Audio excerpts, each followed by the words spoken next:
We are pleased today to have David Allen Brown with us, and been very pleased that he accepted our invitation. David Allen Brown, as a way of introduction, has spread a message of empowerment across this country for more than 12 years and touched the lives of tens of thousands of listeners. His motivational workshops and keynote addresses are based on the steadfast belief that the ability to create personal and global change lies in the truth that each person has access to within their own hearts and minds. That philosophy has created a professional company that has worked to develop the power in you. Please welcome David Allen Brown.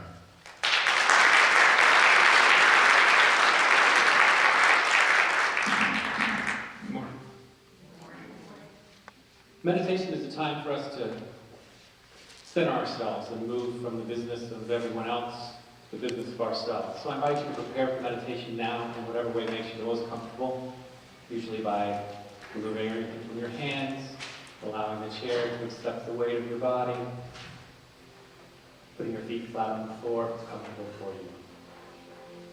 I invite you to close your eyes if that feels right, or otherwise direct your attention away. Allow the music to enter into your system and your ears and wash over you. Find peace right here and now. Today, as we talk about the power within us, as we look to answer the call, we take time in this meditation to allow simple truths to wash over us, remind us of our connection. Hear each one. Take a deep breath. Allow it to fill your heart. We remember God is my source. I cannot see apart from Him.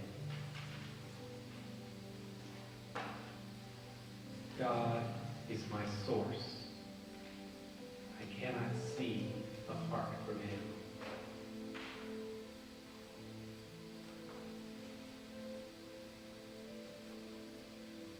And breathe.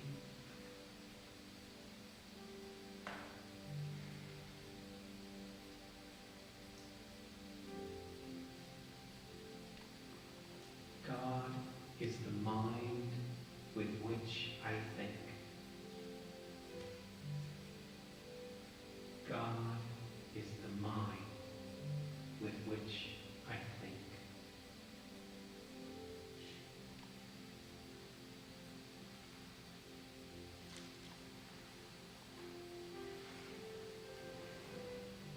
And breathe.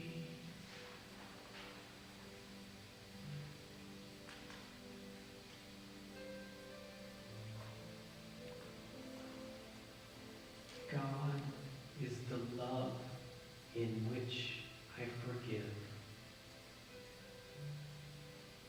God is the love in which I forgive.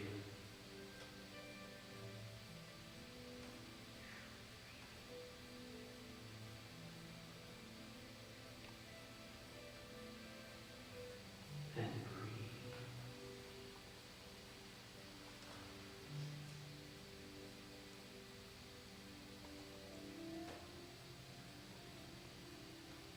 God is the strength in which I trust. God is the strength in which I trust.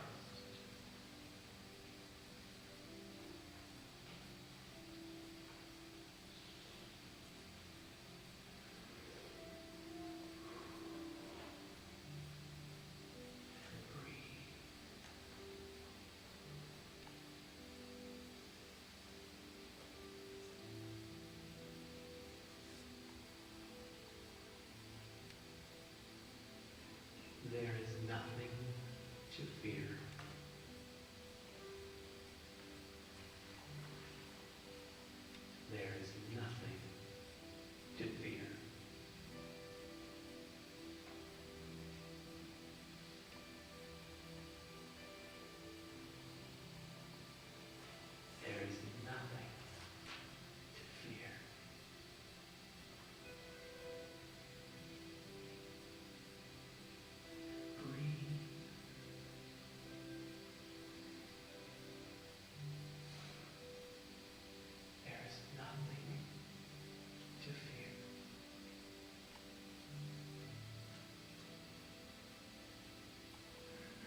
That feels good. To be reminded in this cold and all of this, there's nothing to fear. Nothing. That's the promise. I mentioned my name, didn't I? David Allen Brown. I drove down from Indianapolis yesterday. I do this from time to time. It's an old introduction. It's been more like 20 years. I have a book, like lots of guest speakers. This is what it looks like. Actually, it has a beautiful cover that was designed by a friend of mine. It's called Answer the Call, What to Do When Spirit Arrives to Transform Your Life. And it's an ebook. So whatever your e-reader looks like, feel free to search my name and the title of that book, and down it will come. I wrote that book 6 years ago now, in response to my own calling. I have been a speaker for a long time, 20 years, thought I had it all figured out. I had an earlier book, it's this one, The Self-Help Paradox, very academic, quite dry. I was really trying to impress people with how smart I was when I wrote this book. But I recommend it if you're in the Course in Miracles and want something to study. It's good to you can find that on Amazon also. But life is, quite smooth for me. Always has been. I don't have the rags to riches story. I don't have the great overcoming huge problems. Life is good. And 6 years ago, 8 years ago now, I was a happy stay-at-home dad with 2 daughters, which is still my primary occupation, stay-at-home dad. And it was all grand. And sometimes what we're struck by is that life is hard. Life is not always great. And trust me, I'm not just the glass is half full kind of guy. I'm a why are we staring at the glass? Let's drink that down and I'm sure it will be refilled kind of guy. I mean, I look on the bright side. And yet, that winter, on Valentine's in fact, my mother, who lived less than a mile away from me, who was the grandmother of my 2 daughters, her only 2 grandchildren, were very close. We saw each other a lot. 65 years old, single, vivacious, salesperson, self-employed, was told that she was diagnosed with leukemia.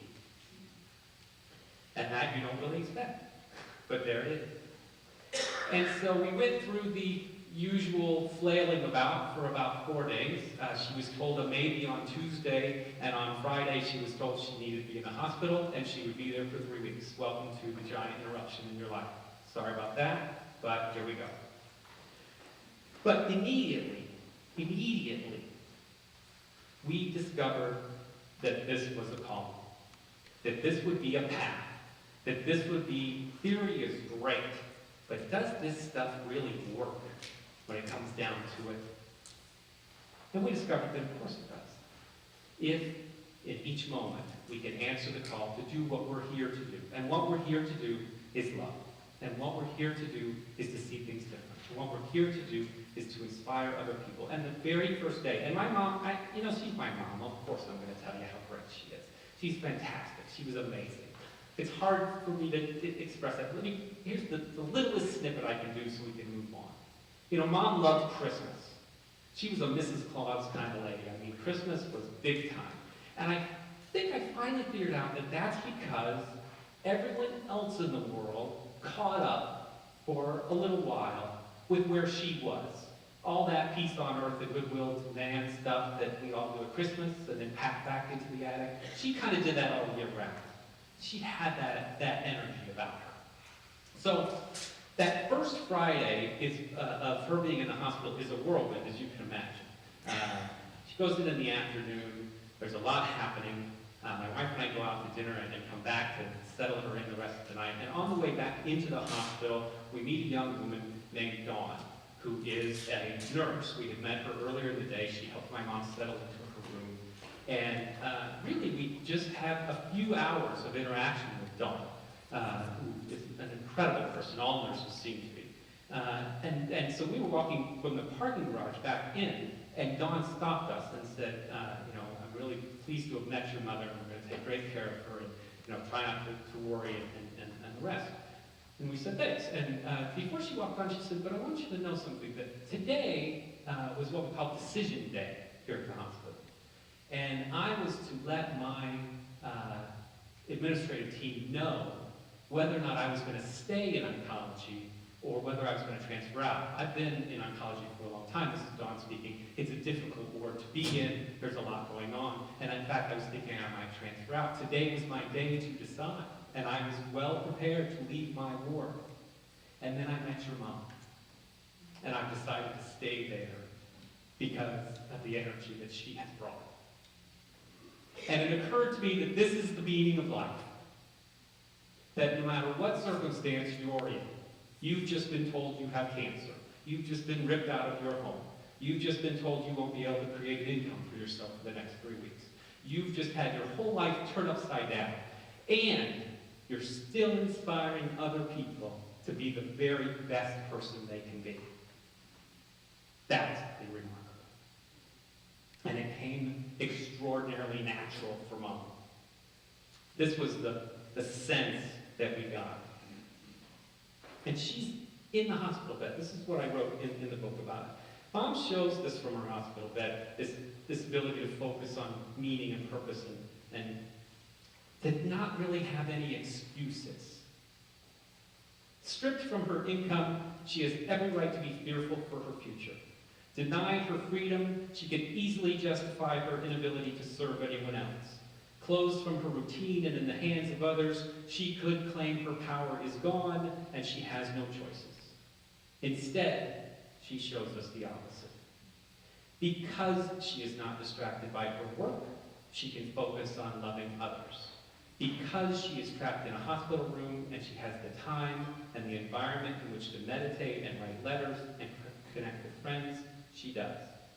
Because she has no choice but to place her wealth and her health and wellness in the hands of others, she must choose to nurture those who enter into the room. It's natural for her to be this way.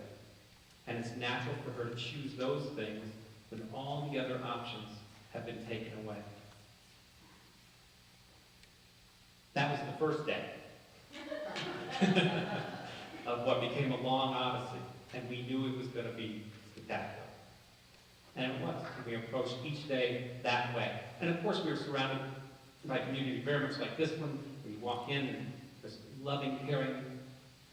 She actually helped found the faith community, the church in Indianapolis, in which I was a part as well. So people were very much paying attention to what was going on. And so even if we're not the person in the hospital bed at that time, we know when people come into our space and have needs and are calling on us and want us to do something, even if they don't know it. And we think, I don't know what to do. We lock up in our own fears about that sort of thing. And yet, what I found was that Mom being in the hospital allowed people's grace to come through if I just let it. Oh, I had a list. If you asked, what do you need? You should be it, because I have a list. But there were folks who would just stop and do something totally instinctive.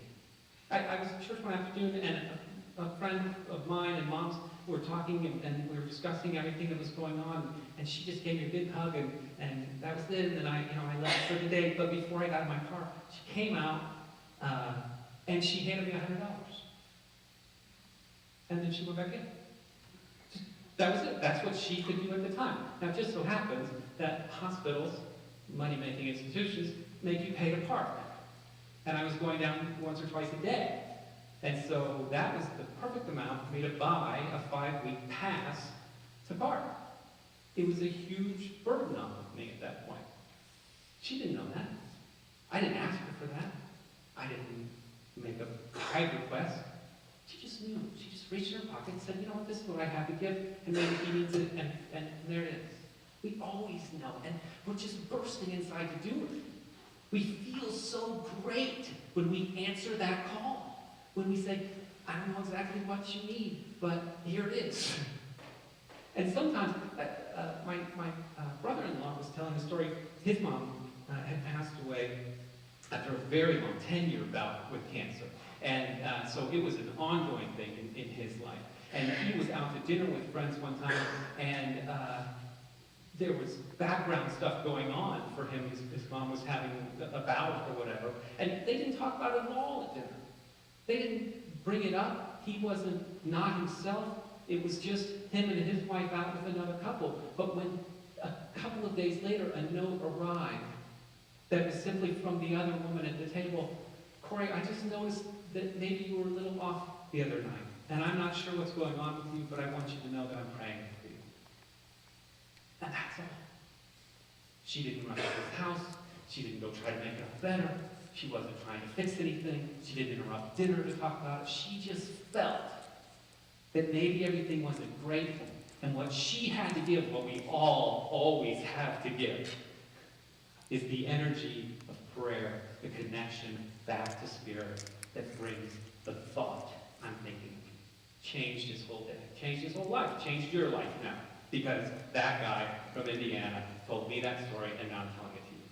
These are the things we do, because they're instinctual and natural. And of course we pray. Of course we pray a lot. We pray in our church, we pray everybody we know. And, I can't really even describe the social circle that Mom went into, but it was just massive. And all those churches of people, they have their prayer ministries and whatever. I was, at the time, through my website running, well, here, I think I mentioned it here. Let me read this to you. The prayers we were doing locally, just the beginning. A friend emails us to say that her mother-in-law had gone to the Armenian St. James Cathedral in Jerusalem, a landmark holy shrine considered to be sacred ground by many. This woman, who of course had never met my mother, repeated the 100 prayers of miracles in her honor. And then she traveled to the Holy Sepulchre Church in Jerusalem, considered by many Christians to be the holiest site of the place of Jesus' crucifixion, death, and burial, and she prayed on behalf of my mom. Many of the churches where friends pray have prayer ministries or prayer chains. Countless times we were told Mom was in that formal network of prayers. And now hundreds of people are taking pause, connecting with God, sending their love and support to this kind woman in Indiana. I had an electronic prayer ministry at the time through my website, and it had members from all around the world, including Germany, France, Australia, and Africa. And those lives, too, were touched by the request to pray for my mom, Julie Brown. But the remarkable thing there is,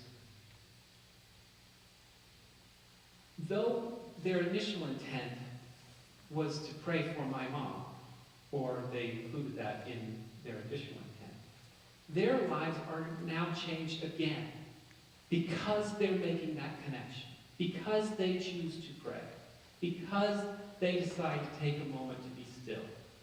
And all of that energy comes into them and through them, no matter where they are, whether they're in Jerusalem or Indianapolis or Africa or Germany or whatever. And so here's this woman who some of us would look at and just say, wow, that's a shame. Here's a woman suffering from leukemia. And in fact, every step of the way, there's a whole book full of this stuff.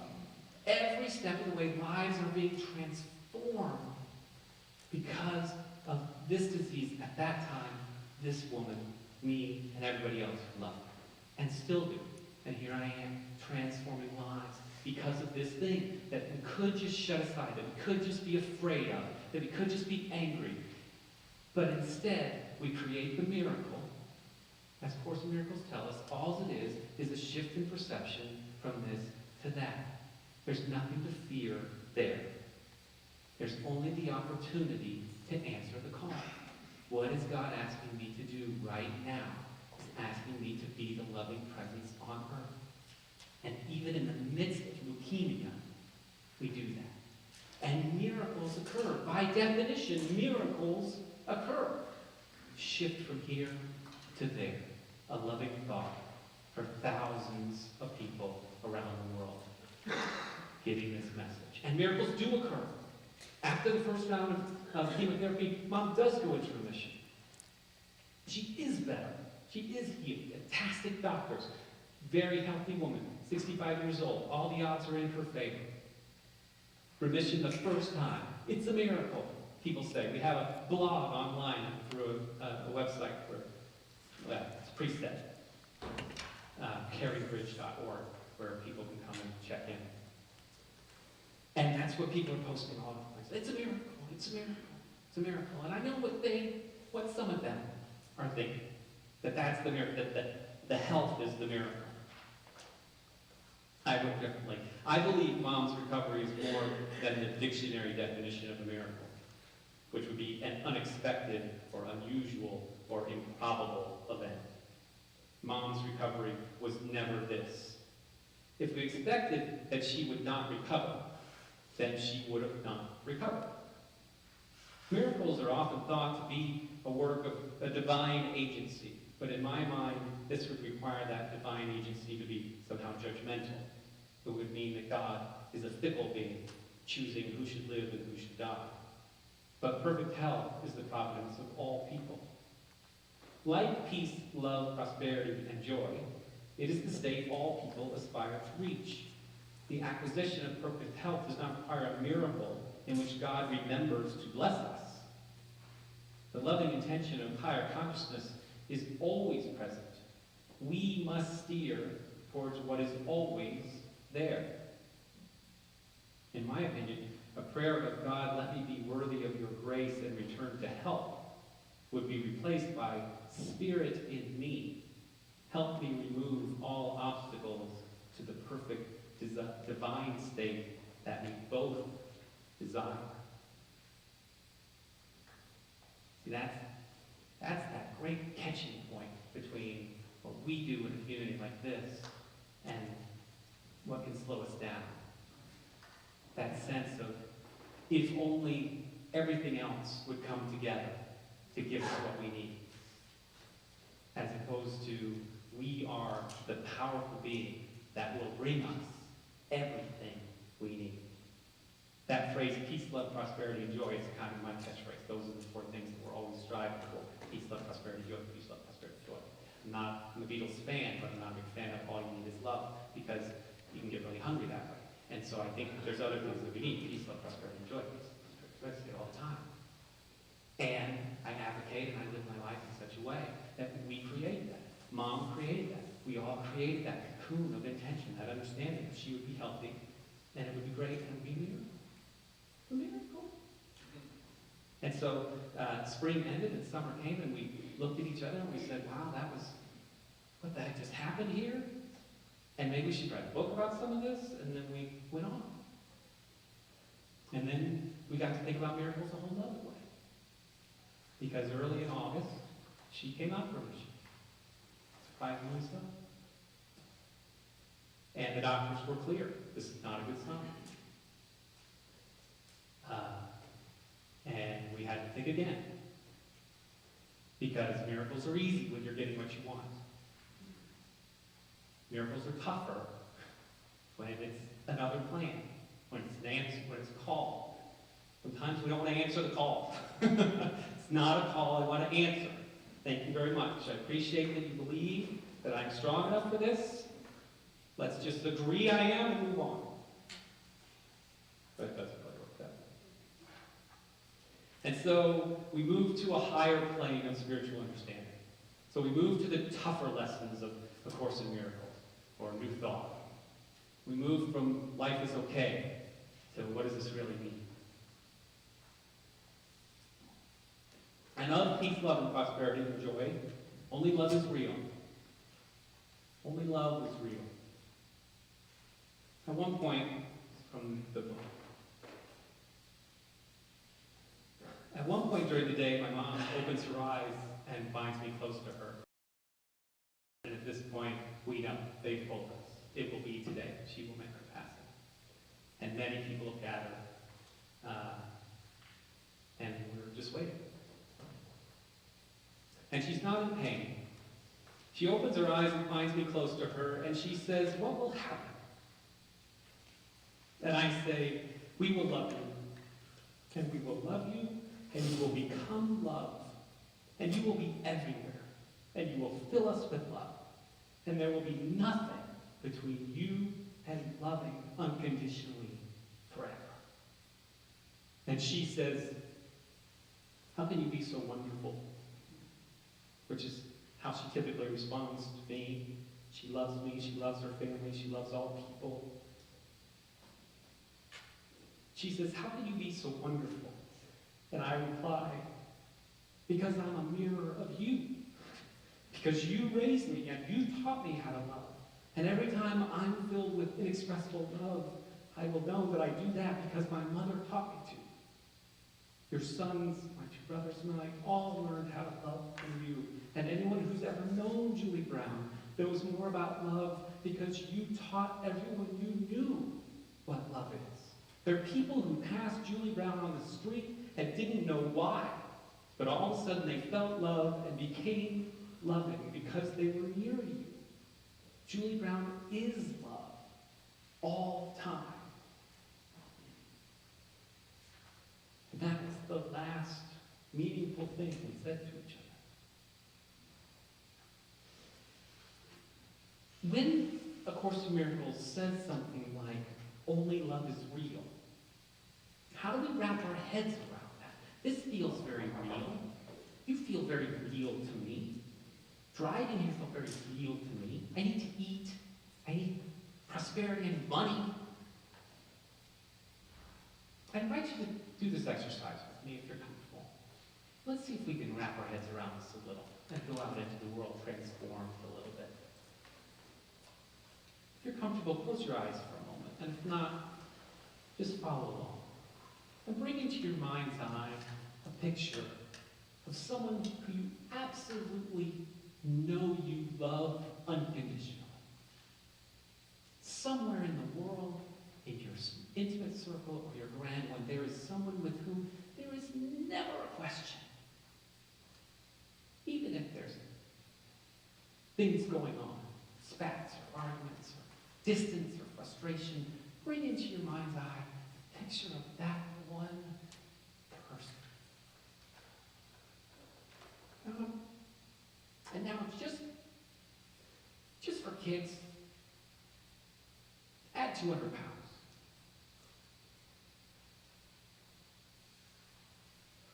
And then take that away. And maybe add 30 years. And take that away. Maybe picture that person as pure and innocent 5 years old. Feel the emotion of the love that does not change, no matter what picture is coming to you. Imagine that person on a hospital bed, passing away and transitioning, and you may never see them again. But feel the power of the love that is unconditional, that is in you right now. That is the power of unconditional love that A Course in Miracles is talking about. And calling on you each and every moment. That's the hard part. The absolutes of Course in Miracles. Unconditional, all the time, in every moment. Those are the things that challenge us on this plane. I understand that. Relax and open your eyes and feel that love and know that it's beautiful from where I'm standing. It's gorgeous. And when you leave here, if you stumble, if things distract you, while you're cooking, while you're driving, while you're doing all these other things, you can still maintain that energy of extraordinary, unconditional love, no matter what form that person is. Even if they pass away, the last thing I ever wanted to have happen. But it's the call. It's the call. We're being called. All of these things are our call. Will we stand up in them and answer the call? Always.